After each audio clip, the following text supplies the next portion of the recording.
che ha un organetto in mano, si chiama Carlo Puego, gli facciamo un bel applauso. Carlo ha questi ricordi che gli raccontano, perché a 2 anni e mezzo lui aveva quasi una febbre, un'ossessione, Sosvallos, chiedeva in continuazione ai suoi genitori e alle persone che aveva vicino, e c'è una musica secca con i vari fluttoni cucca che in qualche modo hanno accompagnato questa prima parte di quella infanzia,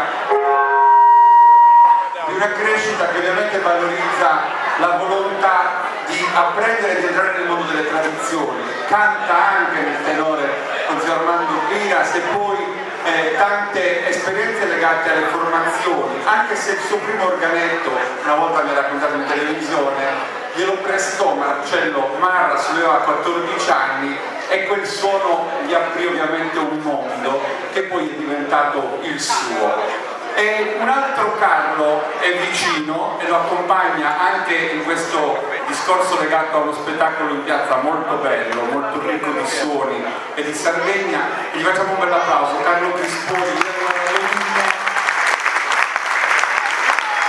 e per lui il canto tutto è energia, e poi c'è quel piccolo paese lì che è un gioiello di montagna dove lui riesce davvero a incamerare questa forza, questa passione che poi esercita attraverso il canto.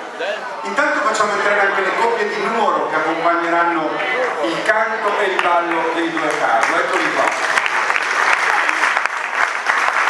Nuoro non ha bisogno certo di sottolineature, anche perché la sua storia è quella di un piccolo borgo che ha avuto sempre la sua importanza, è diventata poi la città del centro Sardegna, un cuore dell'isola che ha saputo far battere anche la tradizione di quei centri e di quelle provenienze che pian piano hanno creato la ricchezza della tradizione di Nuoro.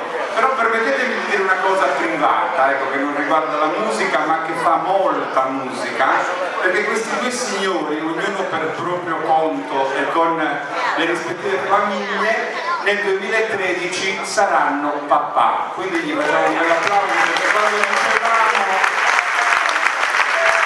che sarà un anno sicuramente migliore, partiamo anche da queste cose belle, no? Che ci capiteranno. Per adesso torniamo all'altra musica, a quella che prevede un canto e un suono. Carlo Puego e Carlo Crisponi e gli amici di Nuoro.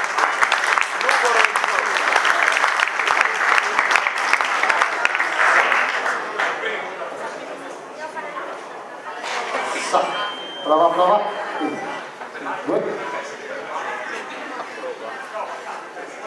Prova, prova. Chiara, chiara. 2, 3.